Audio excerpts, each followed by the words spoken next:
Aneno ka messages donjona mang'eny e inbox e wach mar thuma mar Nasa Tibim mane nyaminwa miluongo ni Akothee otiyo gi beats ne mowerogo min piny Mama Ida Odinga.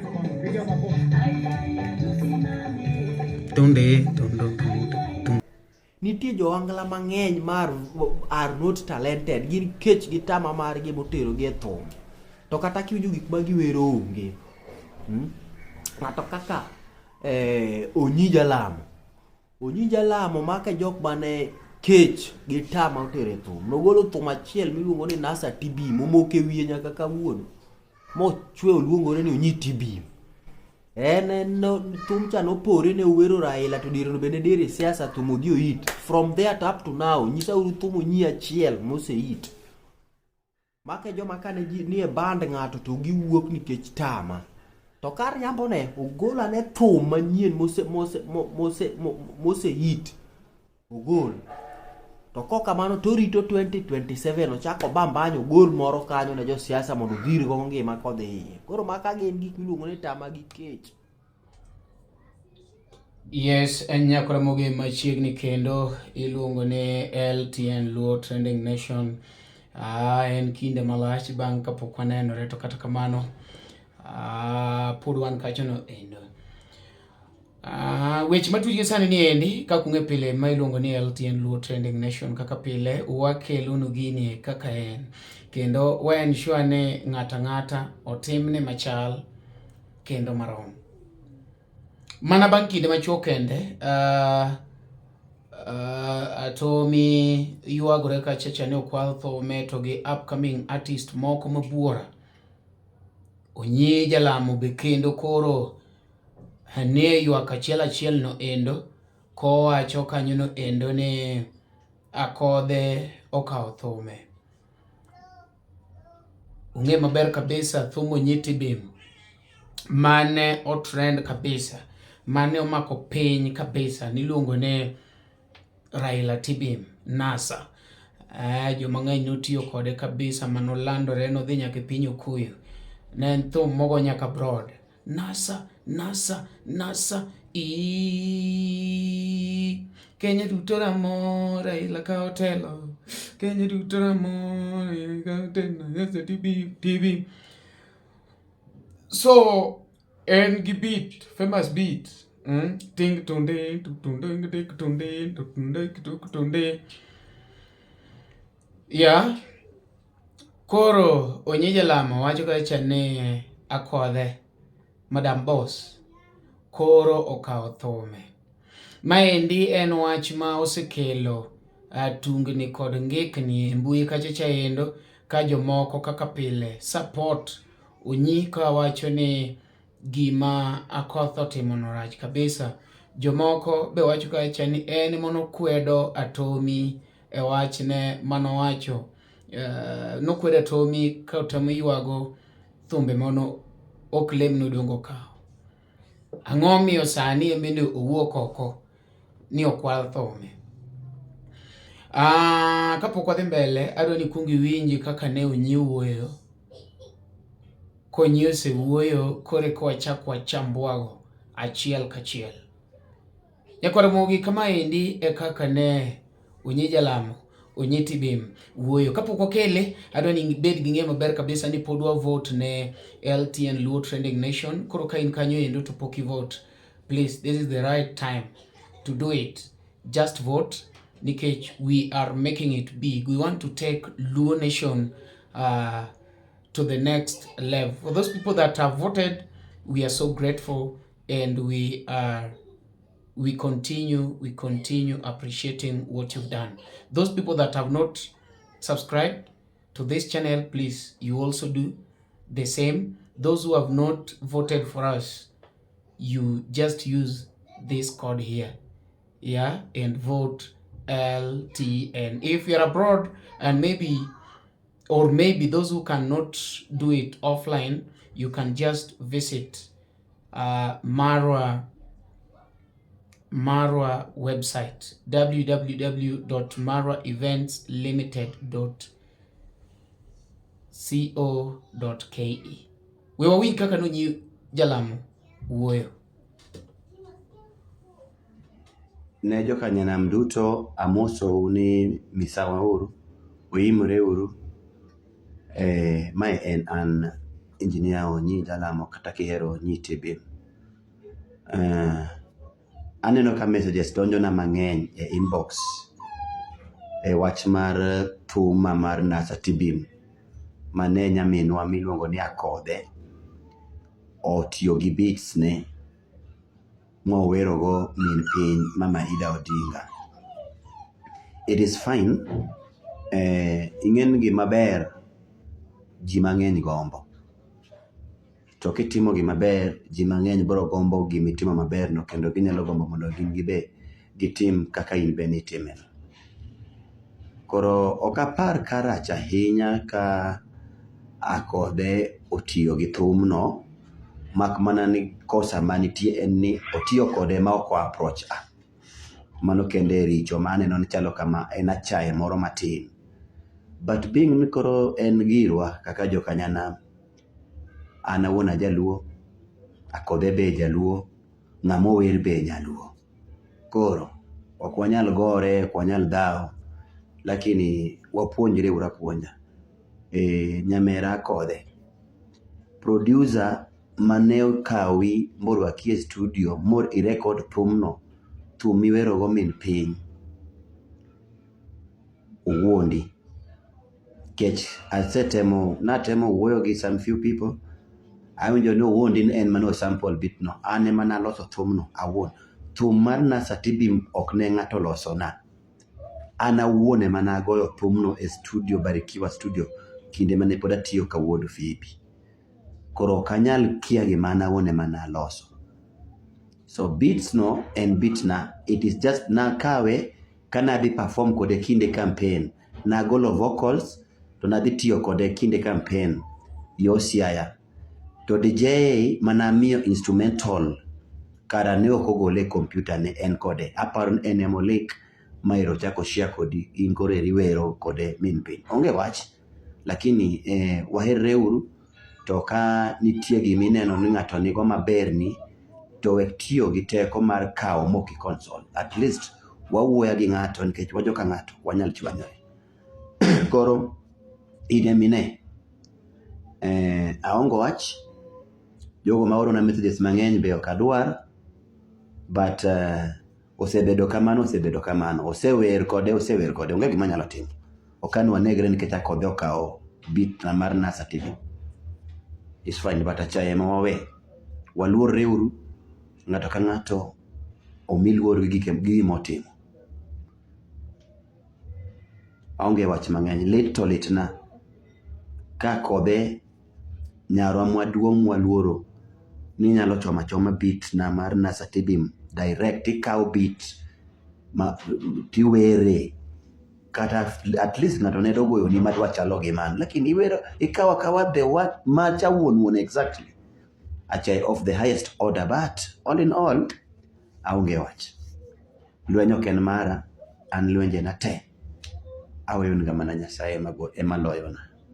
Koro kata mano aweyo mana ni Nyasaye, onge wach. Ka thumno nyalo kelo ni gimoro e mesa Akothee, well and good, just use it. At the end of the day, gima wadwaro en ni nyithindo oyud gimoro, dhano endelea survive. Thank you.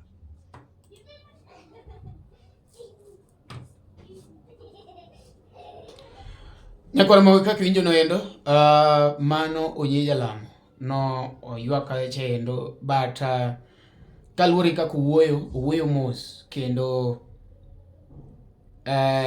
ji aneno ka most of people are supporting kaka owuoyo comment kanyo no endo.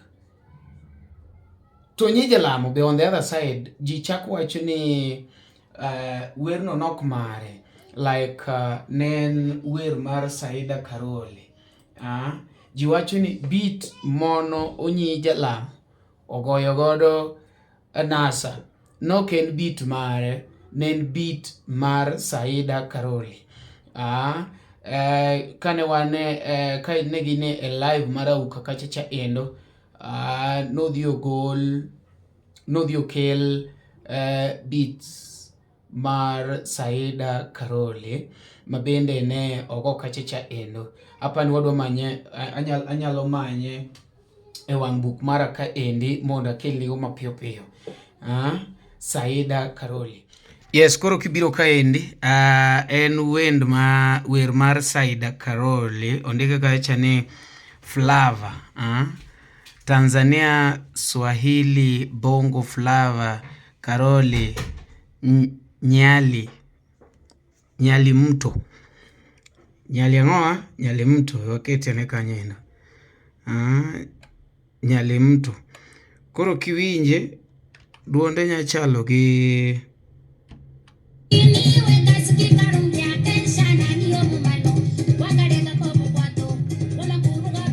kundenge tende Raila tibim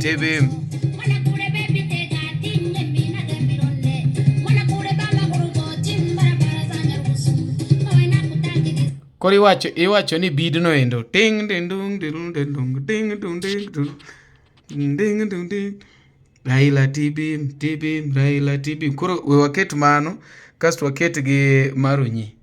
Koro mano Saida Caroly. We wachak waonje matin. Ng'atang' wacho mari kete matin manade.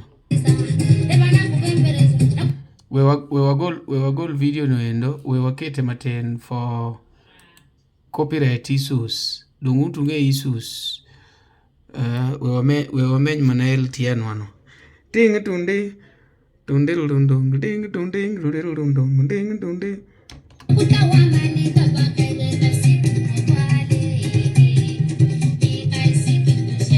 Raila tibim agwambo tibim. Koro jomoko wacho ne Onyi be nokao that thing from there. Koro owe ywak ne ng'ane. Owe ywak ne iluongo ni ng'awa. Owe ywak ne Akothee. Aya, we wakete ne mar Onyi. Iluongo no Onyi tibim. Koro dwa ni chaki winj mar ng'ane mar Onyi. Onyi be mare ni.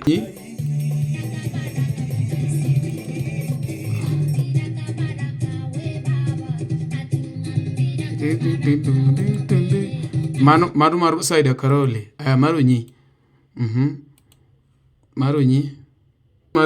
Mar Saida Caroly. Mar Saida Caroly.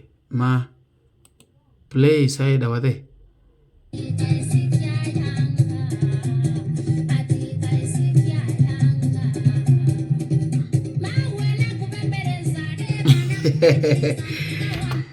Aya, kamare kaka weche chalo. Koro ji wacho ni idea was taken from Saida Caroly. Masani koro Onyi odhi okao kasta Akothee otiyo godo. Koro ji wacho kacha endo ni Saida Caroly to dak no complain. Saida Caroly dak no complain. To temo kwano o defend, o temo wacho kacha endo ni en knockout flow. It is just a flow. But koro Akothee to timo gimuluongo ni copy pasting en okawe. No chiwo example kacha endo ni there is difference between bedo gi law machal gi mara to gi kao law ng'ato. Koro en otemo wacho ni Akothee ok okao law machalo gi mare. Akothee okao lawe. Iwinjo. In be in kanyo no endo in be nyalo wacho ni iwinje nade kiwinjo story ni endi. Eni ng'ato be penjore ni to wer ma Akothee owero no to ne kanye. Wer ma Akothee owero ndike ne Akothee new song for Ida. For Ida Odinga. Akothee. Hero winj thum. Ambaye ni chief guest wetu leo akuja utubie karibu mama, piga makofi. Tunde. Adwa ni winj thumbe gi maber. En beat madwa chalore. Tiwacho ni origin neno ya mane cho kuom Saida Caroly.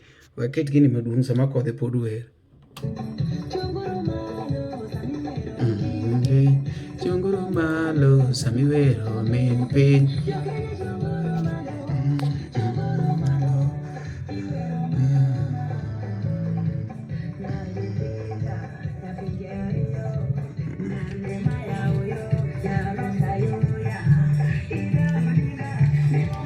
Be uwinjo beat no?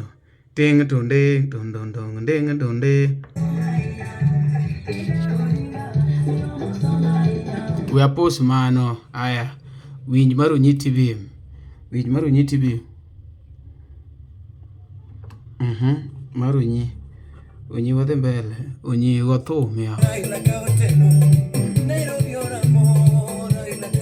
Aya mano mar Onyi TV. Chak winj mar Saida Caroly.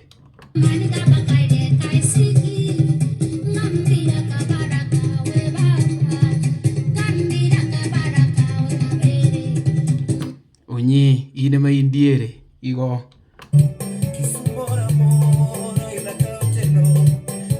Akothee uowa.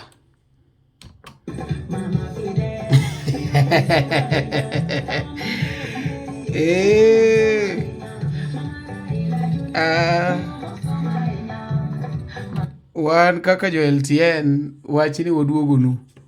Kona uru ni ung'ado nang'o, bura ng'ado nang'o kisane. Wan kaka jo LTN bura waduogonu. Eka bathe kocha cha endo, wachakoro muge jama majama. Iluongo ne Mr. Kede. Mr. Kede ma indi TikTok. TikTok. Mr. Kede be ochako golo kae cha endo kuwe mana e wacho nyanga achiel no endo. Owacho ni nitiere talent to gi kech.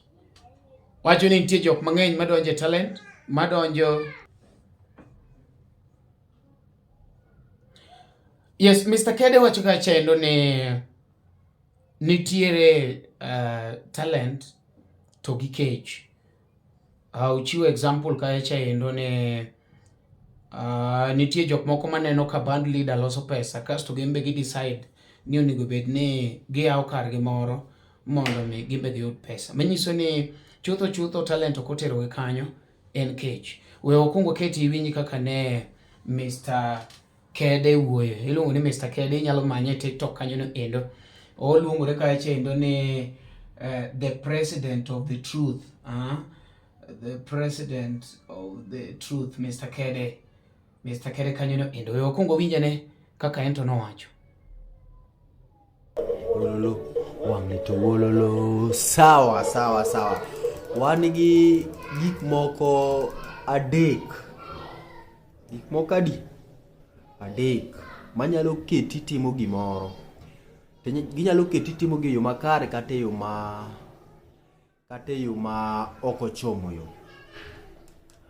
Wan gi talent. Wan gi kech. Wan gi chuno gimoro. Kuom jothumbegi nitie jok moko ma chuno gimoro. Ok odwa discover ni to koro anane band ka ang'o mabere. Ibiro do ka band members neno kaka band leader yudo pesa. Koro no yudo ideas moko ariyo adek kacha, embe koro tuono dhi yawo band ne, opani bere. Ok oyot. Thum dwaro talent, thum ok dwar kech. Weketo kech oterie go thum. Kineno ka ng'ama nyutiyo go thum maber, imbe koro iketo ni dwaro dhi mondo yud pesa ka. Mano ape. E band ka nitie jo ongeng'o, mano band mar Oangla, nitie jo ongeng'o, nitie jo bul, nitie dancers, nitie jo gita. Ka in jo ongeng'o, gago ongeng'o ni, aneno ka nitie jo ongeng'o moro e band Musa Jakadala, macha ng'ama is very talented e go ongeng'o cha. Mabe okapar konyalo wuok ni embe koro odhi wuok kocha tung' mosuo ni odhi go band ne, ok onyalo. En okse discover talent ni ongeng'o. Emo ibiro yudo ka jo Angla mang'eny masani gi mabiro gi iluongo ni upcoming artist. Gidwa ni gikop gima ng'ato timo nikech ang'o tama gi kech otere gicha koparo ni odhi toboa. Ok inyal toboa. ok inyal kata dichiel. You can never, ok inyal succeed. Kuong ibed patient ming'e ni an talent na en ma. Kisefwenyo talent ni ming'e ni kiwer tidhi wer, kidhi e studio tidhi wer majieri dheyo. To kik iwuog e band ne dhi nikech nineno ni pesa ma ng'ani yudogi adhi yudogi. Ok idhi yudo jakom. Many talanta mari e band ka. Kin jabul, go bul migo maka tira. Kata wuon band bro ni ng'ani is very talented e go bul. Makata kidwa wuok e band ne to nyisa ni idwaro pesa dia medi. We wuok nikech ose discover ni talent ni e bul. To iti dawe go bul ni dwa dhi wer. Jakom mani bayo. Nitie jo angla mang'eny are not talented. Gin kech gi tama margi motero gi e thum. To kata kiwinjo gik ma giwero onge. Ng'ato kaka Onyi Jalamo maka jok mane kech gi tama otero e thum. Nogolo thum achiel miluongo ni Nasa TB momoke wiye nyaka kawuono. Mochwe oluongore ni Onyi TB. Thum cha nopore ne owero Raila to diere no bende dere siasa thum odhi hit. From there to up to now nyisa uru thum Onyi achiel mose hit. Maka joma kane ni e band ng'ato to giwuok nikech tama. To kar yambo ne ogola ne thum manyien mose hit. Ogol. To kokamano to rito 2027 ochako bambanyo gol moro kanyo ne jo siasa mondo dhir go ngima kodhi iye. Koro maka gin gik miluongo ni tama gi kech. Discover talent mari. Nitie jo mar very talented makata ka en gi band tiwinjo ng'ato kaka the later Bende Jachiga nowuok e band Morin nobiro ka en gi talent mare kendo ne gige ne no tumbe ne no pogore gi style mar Lady Morin. Bende Jachiga was very talented. Prince Inda is very talented. Iwinjo Odongo Swag is very talented nikech obiro gi is unique. Obiro ka en unique. He is very unique. Excuse me. He is very unique Odongo Swag. Musa Jakadala is very talented. Elisha Toto is very talented. Jok miwinjo kwanogi ibiro winjo kaka gigo thum opogore, duol ma gigolo opogore. Koro upcoming artist mabiro gi gin to koro gidwa ni gikopo jok ma mbele ka. You can't. Mage makoro jomo wuok e band ng'ato ginano ni jogi yudo pesa ebo dhi wer mondo ng'ere kibiro nwa ka tiwero duond ng'ato. Many talanta mari kiny dance e band. Dance. Miel manungo ni chot. Ma wuon band madugo Queen e omera tero ndingi mos. Makata koneno ka ng'ato dwa kawi dhi e band ne to medi pesa. Discover talent mari sama in e band ng'ato. We utho wuoka pangla punglu ni udhu wer. Gik muwero be onge. Uwero ang'o? Duol tuwero mana maka. Mukopo ir joka iluongo ni copy paste. Koro many talanta mari e band mondo Nyasaye ogwedhi. Iwinjo ka Mr. Kede owacho ni Onyi Jalamo nodonjo e thum nikech kech. Mochiwo example ni pok oloso moro amora maybe mochako o trend kata mochako hit. In ma in kanyo no endo iwacho ang'o? Onyi ywak koni ni okwal thumbe. On the other side ji chak soke malich mokalo. In kaluwore gi story no te koya gi malo nyaka tum. Ere ng'ama o need justice? Akothee oningo tim ni Onyi gimoro. Koso mane kaka en gikawe kamano. Wado winjo duoko kuya kuomi ng'ama kelo gini kaka pile denda no mari na chieno jamana mbele. Chiene meneno mbele. All right, ladies and gentlemen, allow me greet you today. How are you? Happy new month, happy December. Tu kama mnavyojua, huyu ni msanii wenu tu yule tu. Onyi Jalamo, manager thum achiel cha.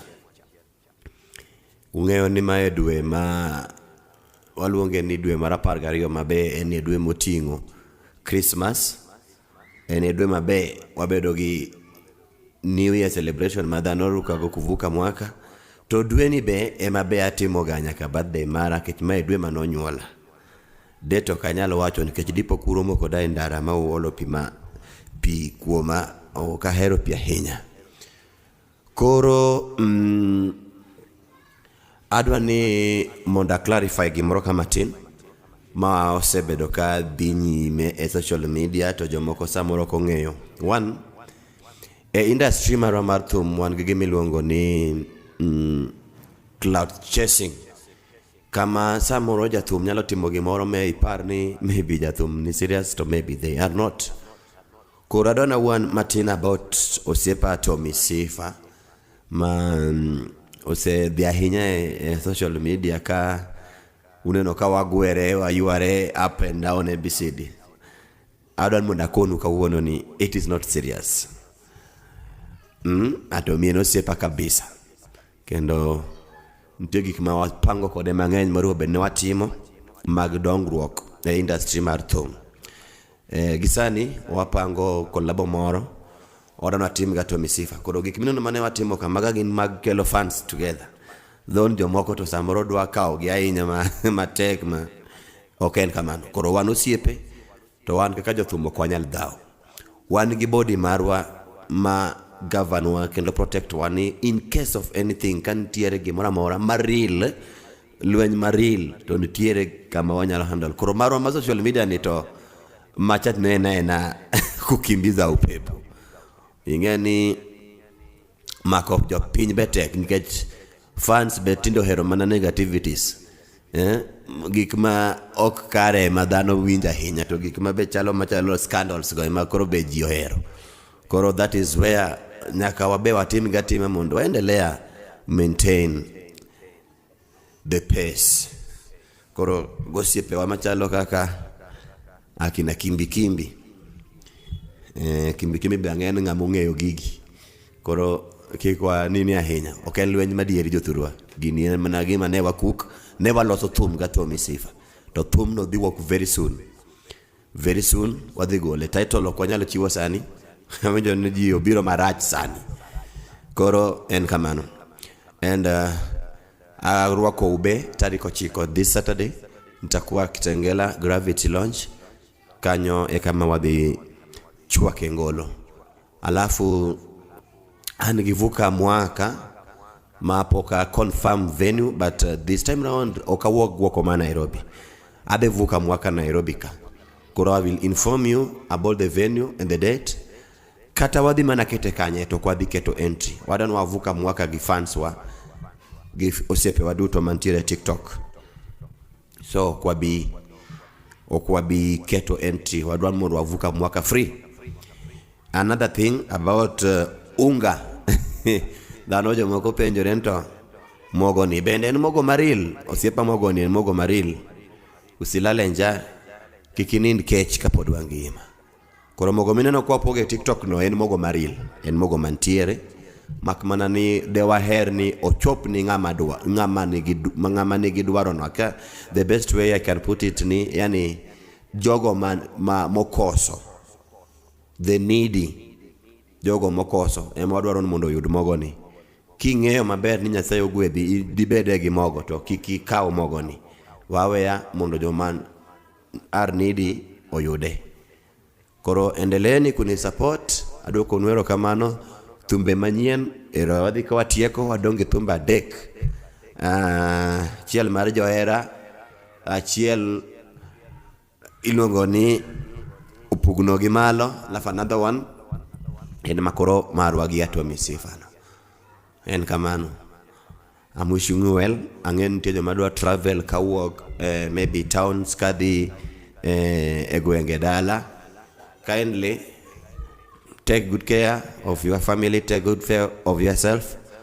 To mimine ingena nan mtetezi ya wamama, mtetezi ya wanawake. Ya ang'en sani udhi chamo mshahara, udhi chamo chama. Please kikuketh uteu. Pesa uisha. Pesa mar chama kikmi ilok pachi ni jaduong' mosebedo kodi the whole year. Koro kata kiyudo pesa chama kata jaduong' no nyiewa kata zawadi moro mar Christmas mondo iendelea loso odi. Erokamano ahinya, Nyasaye ogwedhu. Onyi tibim, Onyi tialala.